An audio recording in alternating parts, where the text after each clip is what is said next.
क्या बात है।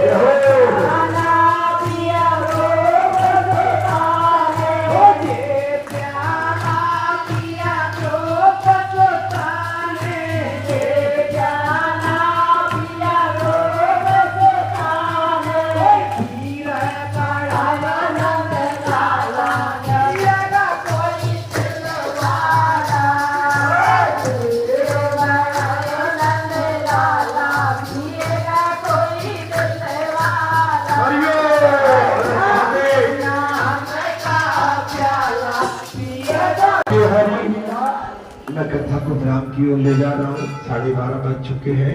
बहुत ही आनंद आ गया। भजन कीर्तन संकीर्तन और कथा चिंतन और भगवान का मनन और भगवान के चरणों में अपना अनुराग हम किसी भी समय और कभी भी कर सकते, इसमें कोई किसी तरह की रुकावट नहीं है। बात यह है कि समय की भी कीमत होती है और समय के अनुसार हमको सबको चलना है। कथा बहुत ही सुंदर चल रही है महाराज।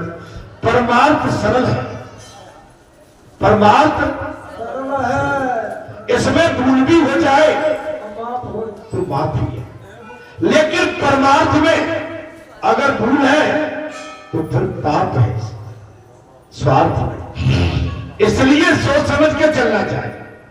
जिस प्रकार स्त्री अपने बालक को अपने सूक्ष्म मन से सदैव याद करती है, कार्यभार भी संभालती है, ठीक उसी प्रकार सूक्ष्म मन को परमेश्वर के साथ जोड़कर बाहर करोगे तो आपका जीवन सफल हो जाएगा। आप संसार में काम करिए, किसने खेत कल्याण की मदद की है, करिए, दुकान की करिए, राजनीति करिए, नौकरी चाकरी भगवान का ये कर्म भूमि है। आप अपने कर्म को निष्ठा के साथ, लेकिन अपना मन ठाकुर जी में लगा के करिए। कथा में प्रसंग आगे दूर चलना है। कौशल्या की दासी ने मंत्रा को ताना मार दिया। कथा बड़ी है।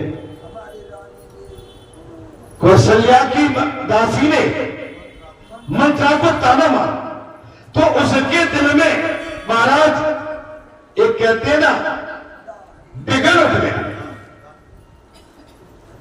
इसको बोलते मत्सर, मत्सर ईर्षा आ गई। जब ये ईर्षा की अग्नि जलने लगी, मंत्रा के हृदय में ईर्षा की अग्नि जलने लगी। कैकेयी के पास पहुंच गई वो महाराज। कहां पहुंच गई? कैकेयी के पास। स्त्री चरित्र सुर का दिया हुआ। स्त्री चरित्र कैसा है? जैसी बाणी बोलोगे वैसा ही। कैकेयी के आगे वो जोर जोर से रोने लगी। बात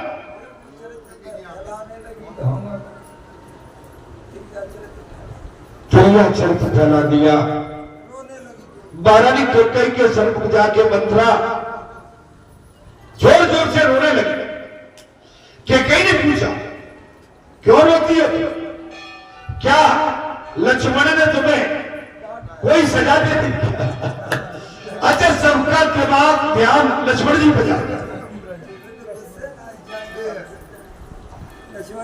तुम्हें लक्ष्मण जी ने कोई सजा दे दी क्या?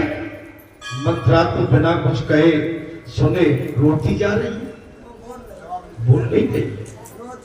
मंत्रा बैठे रहो, कोई बात नहीं, बैठे रहो। थोड़ी सी कथा बची है। अब जो जहां बैठ गए हैं उनको बैठे रहे। हाँ, अब बेचारे इतने आए दूर से। अब ये माताओं से तो ये संसार शोभायमान है, और माताएं तो कथा में अधिक संख्या में आती है। आप गिनती कर लो अपने पुरुषों की, आपसे ज्यादा संख्या माताओं की निकलेगी। अरे मंत्रा तो बिना कुछ कहे सुने रोती जा रही। तो कैकेयी ने हृदय में राम के स्नेह के जो वो राम का कुशल मंगल पूछती है। राम कुशल देश तो है ना भाई। कैकेयी के मन में तो राम के प्रति ही स्नेह था सदैव। कैकेयी ने पूछा, मेरा राम कुशलता से तो है? वैसे तो महाराज प्रति की कुशलता और पूछताछ पहले करनी चाहिए, किंतु राम पर अतिशय स्नेह है, इसलिए उन्हीं के समाचार से पूछ रहे।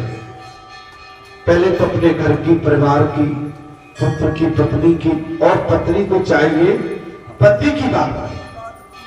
देखो भाई राकेश, आवाज अच्छी। मेरे राम तो कुशलता से, मंत्रा कहने लगी, हाँ राम तो आनंद में ही है ना। अब मंत्रा ने यहां पर जो है व्यंग किया। हाँ बोले राम तो आनंद में है। आनंद में क्यों नहीं होगी? कल उसका राज अभिषेक जो होने जा रहा है। कल उसका आवाज बढ़ा, राज अभिषेक जो होने जा रहा है। कैकेयी ने मंत्रा से ये समाचार सुनकर उसे माला का उपहार दे दिया। कैकेयी ने राम के जब समाचार सुना कि राज अभिषेक होने जा रहा है मंत्रा के मुंह से, कैकेयी ने अपनी माला का उपहार उसे इनाम बतौर दे दिया।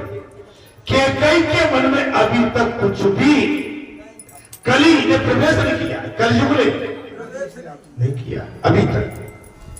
किंतु मंत्रा ने तो वो माला फेंक दी।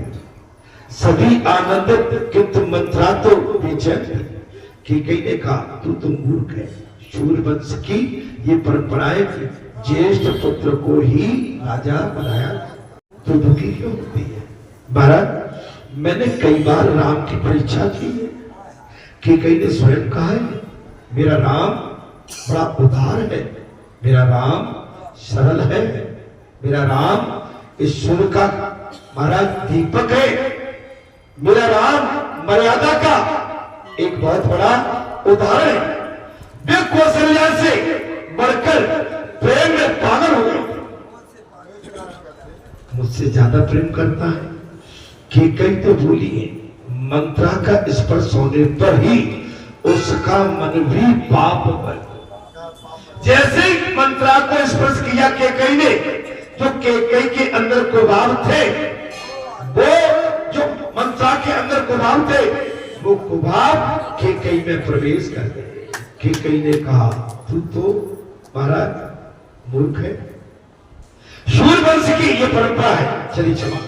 मंत्रा ने स्त्री चरित्र शुरू कर दिया। रोती हुई वो धरती पर जा गई और सिसकियां लेती रही, चाहे राजा राम या भरत मुझे क्या लेना है, मैं तो तुम्हारी दासी जो है, मुझे तो दासी लेना है। जिसकी मैं भलाई करना चाहती हूं वही मेरे विरुद्ध है। भाई मैं तुम्हारी भलाई के लिए आई हूं, आप मेरे विरुद्ध हो। महाराज मेरा तो कोई स्वार्थ नहीं है, बात तो तुम्हारी बिगड़ने वाली है। मन केकई के मन में इतना बड़ा नाशो, इतना बड़ा जहर पैदा कर दिया, बोले मेरा कुछ नहीं बिगड़ेगा, बिगड़ेगा तुम्हारा। मैं चाहती हूं कि तेरी बिगड़ने जा रही है, बात को सुधार दूं। मेरा स्वभाव ही ऐसा पड़ गया कि कई मंत्रा की कपट भरी वाणी में फंस गई। बात जैसे हम 2-4 दिन कहीं बैठे, किसी के साथ बैठे, किसी के पास बैठे, बार बार उसी चैप्टर को रिपीट करोगे, उन्हीं बातों को रिपीट करोगे, तो एक न एक दिन घर घर जाएगी। अब राहुल अभी तो मचा रहे हैं ना कि तुम्हारे वोट छिन जाएंगे, तुम्हारा अनाज छिन जाएगा, तुम्हारा पेंशन छिन जाएगा, उधर मचा रहा है। जब ऐसा कुछ नहीं होना, लेकिन वो डेली उधर मचा रहा है, तो पब्लिक कोई ना कोई 5, 50, 150 आदमी तो कम से कम इधर उधर भटक जाए, फंस जाते हैं।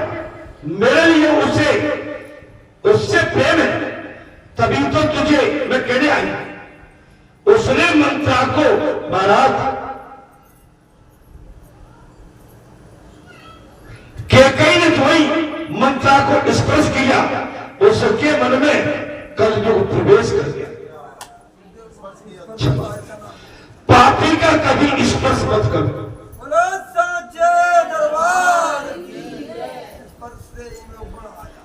पापी का कभी स्पर्श मत करो। शास्त्र में दोषों का वर्णन किया गया है, किसी का स्पर्श बिना कारण कभी न करो। कि कई मंत्रा सच बता क्या हुआ? मंत्रा मुझे तो वैसे कुछ कहना है कि कहना ही नहीं है, किंतु तुम्हारा जो ऐत होने जा रहा है वो मुझसे देखा, मैं तेरी बिगड़ी बात को बनाती हूं, मेरा अपना तो इसमें कोई स्वार्थ नहीं है। केकई बताओ मुझे क्या करना चाहिए? मंत्रा केकई तुम तो बड़ी भोली, तुम मानती क्यों नहीं? राजा तुम्हारे हाथों में है। मंत्रा ने कह दिया राजा तुम्हारे हाथों में है, मेरी बात क्यों नहीं मानती? किंतु पुरुष झूठे होते, वे तुम्हारे कहे में नहीं, अर्थात वे कौशल्या की बात में है। और बड़ा चढ़ा की बात कर, तुम तो जानती हो कि राजा मेरे बस में है, लेकिन वो तो संपूर्ण कौशल्या के बस में है। तुम जानती नहीं, कौशल्या ने तुम्हें अपने रास्ते से हटाने का महाराज षड्यंत्र रचा है। 15 दिन से राम के राज अभिषेक की तैयारी चल रही है और तुम्हें पता तक नहीं। 15 दिन से राम राजा बनेंगे, राज अभिषेक की बात चल रही है और तुम्हें पता तक नहीं है। और तुम्हें पता नहीं है, दशरथ बड़े कपटी है। मंत्रा ने कह दिया, थोड़ी देर में कथा को विराम दे रहा हूं। दशरथ बड़े कपटी है, वे कौशल्या से ही प्रेम करते हैं, भड़का दिया।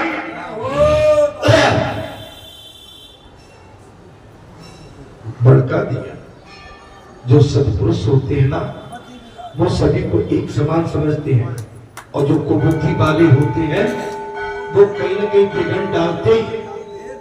आप सोच लेना, जिसमें छूत लगी होती है ना, छूत पाप, वो अपना पाप कहीं ना कहीं छोड़ जाता। समझ लेना, तुम्हारे साथ जो प्रेम दिखता है, दिखाते हैं, राम का राग अभिषेक करने में इतनी शीघ्रता क्यों की जा रही है?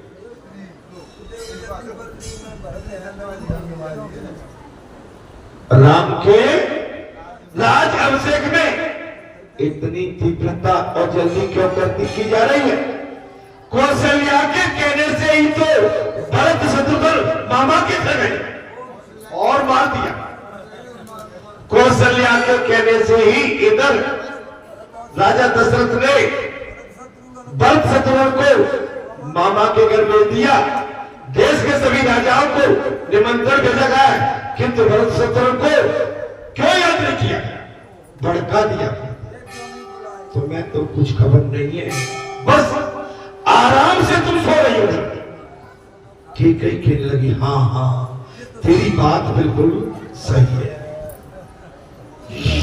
अब बात आ गई कि कई को जब भड़का गया चारों तरफ से, और अब कहने लगी, हाँ मंत्रा तेरी बात बिल्कुल सही है, मेरा कोई भी नहीं है, तू ही बता इस समय मैं क्या करूं? तू ही बता इस समय मैं क्या करूं? आगे की कथा अगले, क्योंकि कथा तो छूट नहीं सकती है। अच्छा, कथा में ऐसा कोई नहीं है क्या मैं उतार के प्रसंग को छोड़ दूं? कथा तो माने पूरे मंगल को भी पूरी नहीं। ठीक है भैया, तो मैं जानता हूं पूरे मंगल के लिए कुछ कथा को, ठीक है। अगला मंगलवार बुढ़वा मंगलवार है, बड़ा मंगलवार है, साल में एक बार आता है। महाराज, इसके लिए आपको अभी से 7 दिन का व्रत, और कल है गणेश चतुर्थी। क्या है कल? गणेश जी भगवान विराजमान हो जाएंगे, और उनके बाद बुढ़वा मंगल, तो दोनों हाथों में लड्डू है। आप गणेश जी बैठ जाएंगे, इधर बूढ़ा मंगलवार आ जाएगा। आज बालाजी सरकार बालपुर में बैठे हैं, अगले मंगलवार को बूढ़े बन के आएंगे। बालाजी सरकार सफेद सफेद गाड़ी, अब है ही नहीं, क्या करूं? हाँ, गाड़ी दिखाने की कभी आदत ही नहीं रही। हाँ, नहीं चाहते तो अभी तक तो नीचे ठोड़ी से लग जाती 25 साल। चलिए, मैंने आपके सम्मुख राम कथा कही। मैं जानता हूं कि आपको कि आज की राम कथा, आज का जो सत्संग और आज का जो हमारा अमृत काल निकला है आज का, ये आपको सदैव याद रहे। एक ही चीज कहता हूं, राम कथा मेरे बने बखानी, सुनी महेश परम सुखमानी, ऋष पूछी हर भगत सुहाई, और कई सम अधिकारी पाई। मैंने भगवान शंकर का स्वरूप जान के ये राम कथा मैंने आपके सम्मुख कही है। क्या वास्तव में बताओ, राम कथा आपको अच्छी लगी? तो बस आपको अच्छी लगी तो मुझको भी अच्छी लगी। राम राम राम लड्डू गोपाल नाम खीर, और कृष्ण नाम मिश्री सो। राम कथा जहां मिल जाए, संत सरोवर जहां भी मिल जाए, और ऐसा देव स्थान जहां भी मिल जाए, वहां नतमस्तक होके इन संतों की चरणों की रज को अपने माथे पर धारण करोगे, तुम्हारा कल्याण हो जाएगा। और तुलसी माता की जो पूजा करेगा उसको बीमारी कभी नहीं आएगी। तुलसी माता की पूजा, दीपक संध्याकालीन, और तुलसी दल को उठा के और माता की अनुमति लेके और भगवान श्री कृष्ण के चरणों में जो अर्पित करेगा उसके घर लक्ष्मी स्वयं आ जाएगी। इसी के साथ अपनी विराम देता हूं। समय की चूंकि पायबंदी है, नहीं तो भाई कोई बात ही नहीं होती। जय श्री राम, जय हनुमान। अगले मंगलवार मुझे आपका दास आपके सन्मुख इसके आगे की कथा को लेके आएंगे, ठीक है। और सभी को मेरा नमन प्रणाम और गणेश जी भगवान की सभी को आनंद और शुभकामनाएं और मंगल कामना।